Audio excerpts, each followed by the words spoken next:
हाँ जी प्यारे साथियों, सत श्री अकाल साਰਿਆਂ ਨੂੰ ਸਵਾਗਤ ਆ ਅੱਜ ਦੀ CDP ਦੀ ਕਲਾਸ ਦੇ ਵਿੱਚ। ਤੇ ਆਪਾਂ ਲਰਨਿੰਗ ਥਿਊਰੀ ਜਿਹੜੀਆਂ ਸਟਾਰਟ ਕਰਨੀਆਂ ਵਾ।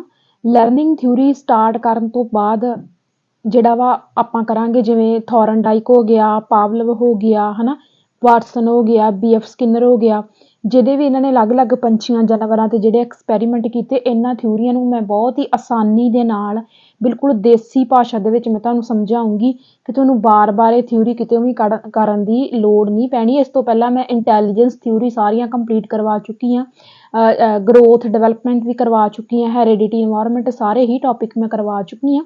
ਤੇ ਹੁਣ ਆਪਣੀਆਂ ਥਿਊਰੀ ਸਟਾਰਟ ਜਿਹੜੀਆਂ ਵਾ ਉਹ ਹੋਣੀਆਂ। ਤੇ ਲਰਨਿੰਗ ਥਿਊਰੀ ਕਰਨ ਤੋਂ ਪਹਿਲਾਂ ਆਪਾਂ ਲਰਨਿੰਗ ਨੂੰ ਸਮਝਣਾ ਕਿ ਲਰਨਿੰਗ ਕੀ ਆ, ਕਿਉਂਕਿ ਲਰਨਿੰਗ ਦੇ ਵਿੱਚ ਸਾਨੂੰ ਕਾਫੀ ਡੈਫੀਨੇਸ਼ਨ ਜਿਹੜੀਆਂ ਵਾ ਸਾਨੂੰ ਸਾਰੇ ਹੀ ਸਬਜੈਕਟਾਂ ਦੇ ਵਿੱਚ ਡੈਫੀਨੇਸ਼ਨ ਜਿਹੜੀਆਂ ਉਹ ਪੁੱਛ ਲਈਆਂ ਜਾਂਦੀਆਂ। ਸੋ ਸਭ ਤੋਂ ਪਹਿਲਾਂ ਆਪਾਂ ਗੱਲ ਕਰਦੇ ਹਾਂ ਕਿ ਲਰਨਿੰਗ ਜਿਹੜੀ ਹੈ ਉਹ ਕੀ ਹੈ। ਕਹਿੰਦੇ ਸਿੱਖਣ ਨੂੰ ਅਕਸਰ ਵਿਵਹਾਰ ਵਿੱਚ ਇੱਕ ਅੰਤ ਤੱਕ ਰਹਿਣ ਵਾਲੀ ਜਾਂ ਸਥਾਈ ਤਬਦੀਲੀ ਵਜੋਂ ਪਰਿਭਾਸ਼ਿਤ ਕੀਤਾ ਜਾਂਦਾ ਹੈ, ਜੋ ਅਨੁਭਵ ਦਾ ਨਤੀਜਾ। ਮਤਲਬ ਇਹ ਵੀ ਅਸੀਂ ਜੋ ਵੀ ਸਿੱਖਦੇ ਹਾਂ ਜਿਹਦੇ ਨਾਲ ਸਾਡੇ ਬਿਹੇਵੀਅਰ ਦੇ ਵਿੱਚ ਚੇਂਜ ਆਉਂਦਾ, ਕਹਿੰਦੇ ਉਹ ਸਥਾਈ ਤਬਦੀਲੀ ਆਪਾਂ ਕਹਿ ਦਿੰਦੇ ਹਾਂ ਕਿ ਸਥਾਈ ਤਬਦੀਲੀ। ਅਸੀਂ ਕੁਝ ਸਿੱਖਿਆ, ਸਾਡੇ ਵਿੱਚ ਚੇਂਜ ਆਇਆ, ਉਹ ਸਥਾਈ ਰਹੂਗਾ, ਮਤਲਬ ਉਹ ਕਦੀ ਵੀ ਚੇਂਜ ਨਹੀਂ ਹੋਊਗਾ, ਹਨਾ, ਬਾਅਦ ਵਿੱਚ ਬਦਲੂਗਾ ਨਹੀਂ। ਇਹ ਕੀ ਆ, ਸਾਡੇ ਅਨੁਭਵ ਦਾ ਨਤੀਜਾ, ਮਤਲਬ ਜੋ ਸਾਡੇ ਅਨੁਭਵ ਆ ਉਹਨਾਂ ਤੋਂ ਅਸੀਂ ਕੀ ਆ ਸਿੱਖਦੇ ਹਾਂ। ਠੀਕ ਆ, ਉਸ ਤੋਂ ਬਾਅਦ ਸਾਡੇ ਡੈਫੀਨੇਸ਼ਨ ਆ ਜਾਂਦੀਆਂ ਵਾ। ਇਹ ਉਹ ਡੈਫੀਨੇਸ਼ਨ ਆ ਜਿਹੜੀਆਂ ਕੱਲੀਆਂ CDP ਦੇ ਵਿੱਚ ਨਹੀਂ ਪੁੱਛੀਆਂ ਜਾਣੀਆਂ।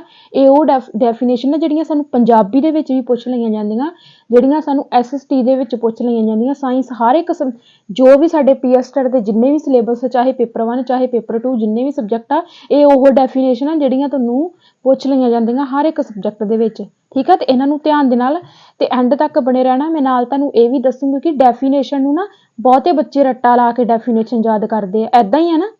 ਹੁਣ ਤੁਸੀਂ ਸੋਚੋਗੇ ਵੀ ਡੈਫੀਨੇਸ਼ਨ ਤਾਂ ਰੱਟਾ ਲਾ ਕੇ ਕਰੀ ਦੀਆਂ, ਪਰ ਨਹੀਂ। ਇੱਥੇ ਮੈਂ ਤੁਹਾਨੂੰ ਇੱਕ ਤਰੀਕਾ ਦੱਸੂਗੀ ਵੀ ਉਹ ਕਿਹੜਾ ਤਰੀਕਾ ਵਾ ਜਿਹਦੇ ਵਿੱਚ ਡੈਫੀਨੇਸ਼ਨ ਯਾਦ ਕਰ ਲਈ ਸਾਨੂੰ ਕੋਈ ਰੱਟਾ ਨਹੀਂ ਲਾਉਣਾ ਪੈਣਾ।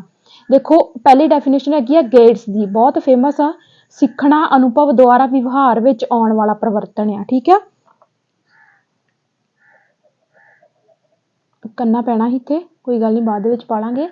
ਸੋ ਜਿਹੜਾ ਗੇਟਸ ਆ, ਹੁਣ ਇਹਨੂੰ ਰੱਟਾ ਲਾ ਕੇ ਯਾਦ ਕਰਨ ਦੀ ਲੋੜ ਨਹੀਂ। ਬਸ ਤੁਸੀਂ ਕੀ ਯਾਦ ਰੱਖਣਾ ਵਾ ਕਿ ਸਾਡੇ ਬਿਹੇਵੀਅਰ ਦੇ ਵਿੱਚ ਚੇਂਜ ਆਉਂਦਾ, ਬਿਹੇਵੀਅਰ ਵਿੱਚ ਚੇਂਜ, ਵਿਵਹਾਰ ਵਿੱਚ ਪਰਿਵਰਤਨ, ਗੇਟਸ। ਪੂਰੀ ਡੈਫੀਨੇਸ਼ਨ ਨੂੰ ਰੱਟਾ ਨਹੀਂ ਲਾਉਣਾ, ਵਿਵਹਾਰ ਵਿੱਚ ਪਰਿਵਰਤਨ ਬਾਏ ਗੇਟਸ। ਗੱਲ ਕਲੀਅਰ। ਉਸ ਤੋਂ ਬਾਅਦ ਸਕਿਨਰ ਆ ਗਿਆ। ਸਕਿਨਰ ਕਹਿੰਦਾ ਸਿੱਖਣ, ਦੰਡ ਅਤੇ ਪੁਨਰਬਲਣ ਦੇ ਕਾਰਨ ਵਿਵਹਾਰ ਵਿੱਚ ਆਉਣ ਵਾਲਾ ਪਰਿਵਰਤਨ ਹੈ। ਜਿਹੜੇ ਸ਼ਬਦ ਡੈਫੀਨੇਸ਼ਨਾਂ ਦੇ ਵਿੱਚ ਮੈਂ ਹਾਈਲਾਈਟ ਕੀਤੇ ਆ ਨਾ, ਇਹ ਮੈਂ ਤਾਂ ਹਾਈਲਾਈਟ ਕੀਤੇ ਆ ਕਿ ਤੁਸੀਂ ਪੂਰੀ ਡੈਫੀਨੇਸ਼ਨ ਨਹੀਂ ਯਾਦ ਰੱਖਣੀ, ਤੁਸੀਂ ਉਹ ਨਾ ਜਿਹੜੇ ਸ਼ਬਦ ਆਏ ਆ ਡੈਫੀਨੇਸ਼ਨ ਦੇ ਵਿੱਚ ਉਹ ਯਾਦ ਰੱਖਣੇ, ਤੋਂ ਸ਼ਬਦ ਕਿਹਨੇ ਕਹੇ ਆ ਉਹ ਯਾਦ ਰੱਖਣਾ। ਹੁਣ ਵੇਖੋ, ਵਿਵਹਾਰ ਵਿੱਚ ਆਉਣ ਵਾਲਾ ਪਰਿਵਰਤਨ ਕੌਣ ਕਹਿੰਦਾ? ਗੇਟਸ। ਗੱਲ ਤਾਂ ਆਪਾਂ ਸਿੱਖਣ ਦੀ ਕਰ ਰਹੇ ਹਾਂ, ਹਨਾ। ਤੇ ਉਸ ਤੋਂ ਬਾਅਦ ਸਕਿਨਰ ਕਹਿੰਦਾ ਸਿੱਖਣਾ, ਦੰਡ, ਪੁਨਰਬਲਣ। ਠੀਕ ਹੈ, ਇਸ ਚੀਜ਼ ਨੂੰ ਧਿਆਨ ਦੇ ਵਿੱਚ ਰੱਖੋ। ਪੂਰੀ ਡੈਫੀਨੇਸ਼ਨ ਨੂੰ ਕਦੀ ਵੀ ਰੱਟਾ ਨਾ ਲਾਇਆ ਕਰੋ। ਇਹ ਤਰੀਕੇ ਤੁਸੀਂ ਅਪਣਾਉਂਦੇ ਹੋ ਤਾਂ ਹੀ ਉੱਥੇ ਜਾ ਕੇ ਸਾਨੂੰ ਡੈਫੀਨੇਸ਼ਨ ਭੁੱਲ ਜਾਂਦੀਆਂ। ਠੀਕ ਹੈ, ਉਸ ਤੋਂ ਬਾਅਦ ਕਰੋ ਤੇ ਆ ਜਾਓ। ਕਰੋ ਦੇ ਅਨੁਸਾਰ ਕਹਿੰਦਾ ਸਿੱਖਣਾ ਆਦਤਾਂ ਦਾ ਗਿਆਨ ਤੇ ਰਵੱਈਏ ਦਾ ਅਰਜਨ ਹੈ। ਹੁਣ ਇਹਦੇ ਦੋ ਸ਼ਬਦ ਯਾਦ ਰੱਖਣੇ ਕਰੋ ਦੇ, ਆਦਤਾਂ ਦਾ ਗਿਆਨ ਤੇ ਰਵੱਈਆ ਕੀ ਆ? ਸਿੱਖਣਾ।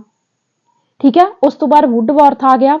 ਵੁੱਡਵਰਥ ਦੇ ਅਨੁਸਾਰ ਸਾਡੇ ਮੌਜੂਦਾ ਅਨੁਭਵਾਂ ਵਿੱਚ ਵਾਧਾ ਇੱਕ ਤਰ੍ਹਾਂ ਦਾ ਸਿੱਖਣਾ ਹੈ। ਹੁਣ ਜਦੋਂ ਵੁੱਡਵਰਥ ਦਾ ਨਾਮ ਆ ਗਿਆ, ਕੀ ਯਾਦ ਰੱਖਣਾ? ਮੌਜੂਦਾ ਅਨੁਭਵਾਂ ਵਿੱਚ ਵਾਧਾ। ਗੱਲ ਕਲੀਅਰ। ਉਸ ਤੋਂ ਬਾਅਦ ਮਨ ਦਾ ਆ ਗਈ ਡੈਫੀਨੇਸ਼ਨ, ਸਿੱਖਣਾ ਵਿਵਹਾਰ ਵਿੱਚ ਆਉਣ ਵਾਲਾ ਪਰਿਵਰਤਨ ਹੈ।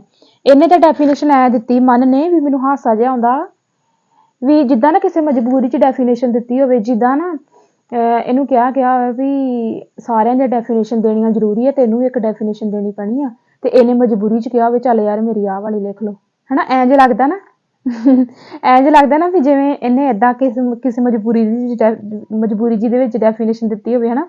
ਸਿੱਖਣਾ ਵਿਵਹਾਰ ਵਿੱਚ ਆਉਣ ਵਾਲਾ ਪਰਿਵਰਤਨ, ਇਹ ਤਾਂ ਗੇਟਸ ਵਾਲੀ ਗੱਲ ਹੋ ਗਈ, ਹਨਾ। ਇਹਨੇ ਕਾਪੀ ਮਾਰੀ ਲੱਗਦਾ, ਹਨਾ। ਇਹ ਮੇਰੇ ਵਰਗਾ ਹੀ ਲੱਗਦਾ, ਪਰ ਮੈਂ ਕਾਪੀ ਨਹੀਂ ਮਾਰਦੀ ਕਿਸੇ ਦੀ। ਠੀਕ ਆ, ਉਸ ਤੋਂ ਬਾਅਦ ਕਰੈਕਟਰ ਆਫ ਲਰਨਿੰਗ ਆ ਗਿਆ। ਇੱਥੇ ਤੁਸੀਂ ਡੈਫੀਨੇਸ਼ਨ ਦੇ ਵਿੱਚ ਯਾਦ ਰੱਖਣਾ, ਇੱਕ ਤਾਂ ਜਿਹਨੇ ਡੈਫੀਨੇਸ਼ਨ ਦਿੱਤੀ ਉਹਦਾ ਨਾਮ ਤੇ ਉਹਨੇ ਕਿਹੜੇ ਸ਼ਬਦ ਵਰਤੇ ਡੈਫੀਨੇਸ਼ਨ ਲਈ, ਉਹ ਜਿਹੜੇ ਪੁਆਇੰਟ ਮੈਂ ਹਾਈਲਾਈਟ ਕੀਤੇ ਆ। ਇਹਦੀ PDF ਵੀ ਤੁਹਾਨੂੰ ਟੈਲੀਗ੍ਰਾਮ ਤੇ ਮਿਲ ਜੂਗੀ।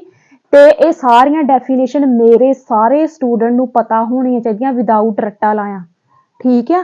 ਤੁਸੀਂ ਇਸ ਡੈਫੀਨੇਸ਼ਨ ਦੇ ਵਿੱਚ ਆਏ ਸ਼ਬਦਾਂ ਨੂੰ ਯਾਦ ਰੱਖਣਾ ਹੁੰਦਾ। ਠੀਕ ਹੈ। ਉਸ ਤੋਂ ਬਾਅਦ ਕਰੈਕਟਰਿਸਟਿਕਸ ਆਫ ਲਰਨਿੰਗ ਆ ਗਿਆ। ਬਹੁਤ ਈਜ਼ੀ ਆ। ਸਿੱਖਣਾ ਵਿਵਹਾਰ ਵਿੱਚ ਪਰਿਵਰਤਨ ਲਿਆਉਂਦਾ ਹੈ, ਬਿਲਕੁਲ ਲਿਆਉਂਦਾ, ਸਾਨੂੰ ਪਤਾ ਆ।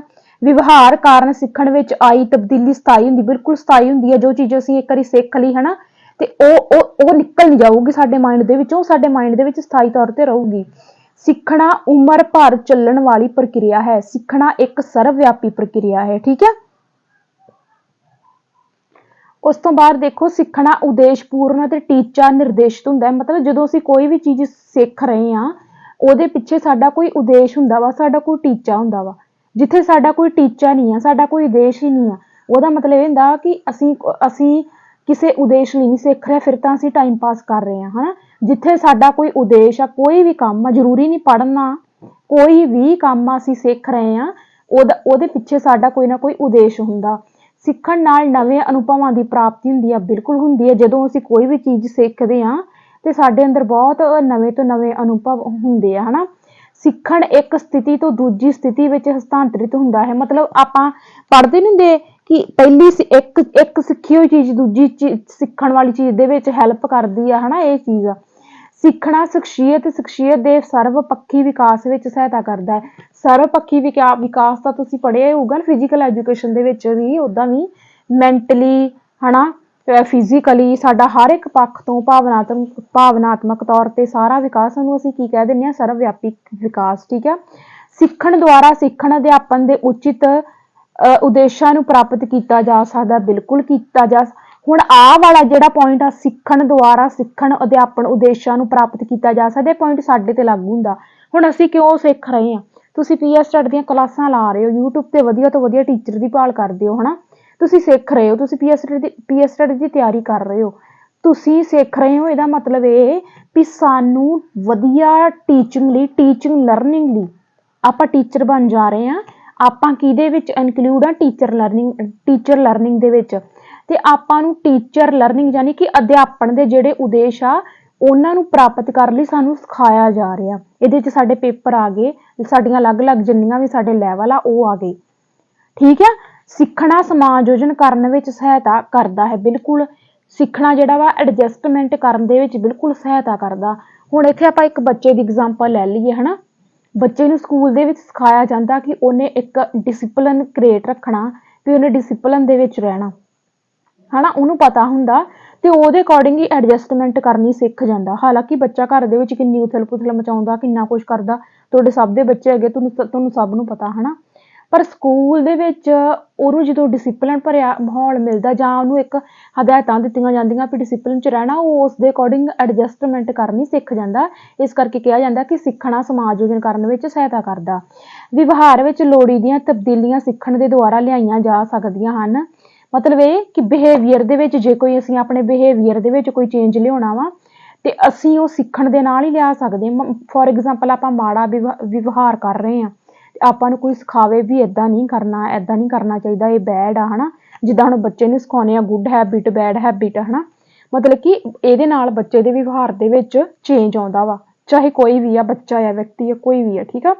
ਸਿੱਖਣ ਇੱਕ ਵਿਆਪਕ ਪ੍ਰਕਿਰਿਆ ਹੈ ਜਿਸ ਦਾ ਖੇਤਰ ਬਹੁਤ ਵਿਸ਼ਾਲ ਆ।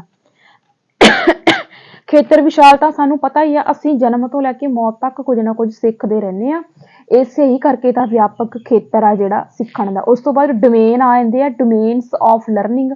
ਠੀਕ ਆ। Cognitive domain of learning, affective domain of learning, psychomotor ਔਰ ਕੋਨੈਕਟਿਵ ਡੋਮੇਨ ਆਫ ਲਰਨਿੰਗ। ਮਤਲਬ ਗਿਆਨਾਤਮਕ, ਭਾਵਨਾਤਮਕ, ਕਿਰਿਆਤਮਕ ਜਿਹੜੇ ਆ। ਉਸ ਤੋਂ ਬਾਅਦ ਸਾਡੀਆਂ ਆ ਜਾਂਦੀਆਂ ਨੇ ਲਰਨਿੰਗ ਥਿਊਰੀ। ਇਸ ਤੋਂ ਬਾਅਦ ਆਪਾਂ ਜਿਹੜਾ ਵਾ, ਇਸ ਤੋਂ ਪਹਿਲਾਂ ਆਪਾਂ ਕਰਾਂਗੇ ਕਿ ਜਿਹੜੀਆਂ ਸਾਡੀਆਂ ਲਰਨਿੰਗ ਥਿਊਰੀ ਆ, ਕਿਹਦੀਆਂ ਲਰਨਿੰਗ ਥਿਊਰੀ ਆ, ਇਹ ਕਈ ਵਾਰੀ ਨਾ ਸਾਨੂੰ ਪੁੱਛ ਲਿਆ ਜਾਂਦਾ, ਹਨਾ। ਵੇਖੋ, ਬਿਹੇਵੀਰਿਸਟ ਥਿਊਰੀ ਦੇਖੋ ਕਿਹੜੇ ਆ, ਵਿਵਹਾਰਵਾਦੀ ਮਨੋਵਿਗਿਆਨੀ ਕਿਹੜੇ ਆ, ਇੱਕ ਤਾਂ ਤੁਹਾਨੂੰ ਇਹ ਪਤਾ ਲੱਗ ਜੂਗਾ ਨਾਲ ਹੀ। ਕਿਉਂਕਿ ਇੱਕ ਚੀਜ਼ ਇੱਥੇ ਯਾਦ ਰੱਖਿਓ, ਜਿਹੜੇ ਸਾਡੇ ਵਿਵਹਾਰਵਾਦੀ ਆ ਨਾ ਮਨੋਵਿਗਿਆਨੀ, ਉਹ ਹੀ ਸਾਡੇ ਲਰਨਿੰਗ ਕੀ ਨੇ, ਉਹਨਾਂ ਦੀਆਂ ਹੀ ਸਾਨੂੰ ਲਰਨਿੰਗ ਥਿਊਰੀਜ਼ ਮਿਲਦੀਆਂ। ਜਿਵੇਂ ਥੋਰਨਡਾਈਕ ਹੋ ਗਿਆ, ਪਾਵਲਵ ਹੋ ਗਿਆ, ਵਾਟਸਨ ਹੋ ਗਿਆ, ਸਕਿਨਰ ਹੋ ਗਿਆ, ਐਲਬਰਟ ਬੰਡੂਰਾ ਹੋ ਗਿਆ। ठीक है। किन्ने हो गए 1 2 3 4 5। ये 5 बंदियां दे नाम तो तुसी वेरी मस्ट याद रखने आ, ठीक है। ये की ने साडे विवहारवादी मनोविज्ञानी ने, प्लस इन्हां दियां की ने साडे कोल लर्निंग थ्योरी ने। जिवें थॉर्नडाइक ने कैट ते प्रयोग किया, नैक्सट वीडियो दे विच आपां करांगे। पावलोव ने कुत्ते ते कीता, BF स्किनर ने कीता सीगा चूहे ते कबूतर ते, है ना, ऐदां करके। उस तो बाद साडे गेस्टाल्ट वादी आ जांदे आ, कोहलर, कुर्तलेविन ते कोफका। इत्थे मैं कोफका ऐड नहीं किया, पर कोई गल नहीं, PDF दे विच तुहानूं ऐड किया मिल जूगा। पर तुसीं की करना वा, याद रखना के ते ही इन्हां दे नाम है, इन्हां नूं याद रखना बहुत ईजी आ। जिन्हां दे नाम के ते आ, ਉਹ ਕੀ ਆ, ਉਹ ਸਾਡੇ ਗੈਸਟਾਲਟਵਾਦੀ ਨੇ, ਠੀਕ ਆ। ਸੋ ਲਰਨਿੰਗ ਨੂੰ ਇੱਕ ਵਾਰੀ ਆਪਾਂ ਸਿੱਖ ਲਿਆ ਬਰੀਕੀ ਦੇ ਨਾਲ ਕਿ ਲਰਨਿੰਗ ਹੈ ਕੀ, ਤੇ ਇਸ ਤੋਂ ਬਾਅਦ ਆਪਾਂ ਕਰਾਂਗੇ ਥੋਰਨਡਾਈਕ ਦੀ ਲਰਨਿੰਗ ਥਿਊਰੀ। ਬਹੁਤ ਜ਼ਿਆਦਾ ਇੰਪੋਰਟੈਂਟ, ਬਹੁਤ ਜ਼ਿਆਦਾ ਇੰਟਰਸਟਿੰਗ ਥਿਊਰੀ ਆ, ਬਹੁਤ ਹੀ ਈਜ਼ੀ ਵੇ ਦੇ ਨਾਲ ਕਰਾਂਗੇ। ਤਾਂ ਆਪਾਂ ਮਿਲਦੇ ਹਾਂ ਅਗਲੀ ਵੀਡੀਓ ਦੇ ਵਿੱਚ। ਅੱਜ ਹੀ ਮਿਲ ਜੂਗੀ ਥੋਰਨਡਾਈਕ ਦੀ ਅੱਜ ਵਾਲੀ ਵੀਡੀਓ, ਅੱਜ ਹੀ ਮਿਲ ਜੇਗੀ, ਠੀਕ ਆ। ਮਿਲਦੇ ਹਾਂ ਆਪਾਂ ਫਿਰ ਅਗਲੀ ਵੀਡੀਓ ਦੇ ਵਿੱਚ, ਤੇ ਲਾਈਕ ਜ਼ਰੂਰ ਕਰਨਾ ਸਾਰਿਆਂ ਨੇ, ਕਿਉਂਕਿ ਨੋਟਸ ਤੁਸੀਂ ਦੇਖ ਹੀ ਰਹੇ ਹੋ, ਬਹੁਤ ਮਿਹਨਤ ਦੇ ਨਾਲ ਨੋਟਸ ਬਣੇ ਆ, ਬਿਲਕੁਲ 100% ਓਰੀਜਨਲ ਨੋਟਸ ਆ। ਇਹਦੇ ਵਿੱਚ ਕੋਈ ਵੀ ਐਦਾਂ ਦੀ ਹੈ ਨਹੀਂ ਚੀਜ਼, ਹੈ ਨਾ। ਪਤਾ ਹੀ ਆ ਤੁਹਾਨੂੰ ਜਿਹੜੇ ਪੁਰਾਣੇ ਬੱਚੇ ਆ। ਸੋ ਵੱਧ ਤੋਂ ਵੱਧ ਲਾਈਕ ਕਰਿਆ ਕਰੋ, ਤਾਂ ਕਿ, ਕਿਉਂਕਿ ਤੁਹਾਨੂੰ ਪਤਾ ਥਿਊਰੀ ਨਹੀਂ ਮਿਲਦੀ YouTube ਤੇ, ਬਹੁਤ ਘੱਟ ਮਿਲਦੀ ਆ। ਜ਼ਿਆਦਾਤਰ MCQ ਮਿਲਦੇ, ਖਾਸ ਕਰਕੇ PSTET ਵਾਲੇ ਬੱਚਿਆਂ ਨੂੰ। ਤੇ ਇਹੋ ਜਿਹੀ ਥਿਊਰੀ ਦੀ ਕਿੰਨੇ ਬੱਚਿਆਂ ਨੂੰ ਲੋੜ ਹੋਊਗੀ, ਤੇ ਤੁਸੀਂ ਆਪਣਾ ਫਰਜ਼ ਸਮਝ ਕੇ ਜ਼ਰੂਰ ਕਲਾਸ ਨੂੰ ਸ਼ੇਅਰ ਕਰ ਦਿਆ ਕਰੋ, ਲਾਈਕ ਕਰ ਦਿਆ ਕਰੋ। ਜਿੰਨਾ ਜ਼ਿਆਦਾ ਲਾਈਕ ਕਰੋਗੇ ਓਨੀ ਜ਼ਿਆਦਾ ਵੱਧ ਬੱਚਿਆਂ ਤੱਕ ਇਹ ਥਿਊਰੀ ਪਹੁੰਚੂਗੀ, ਠੀਕ ਆ। ਮਿਲਦੇ ਹਾਂ ਆਪਾਂ ਫਿਰ ਥੋਰਨਡਾਈਕ ਦੀ ਕਲਾਸ ਦੇ ਵਿੱਚ।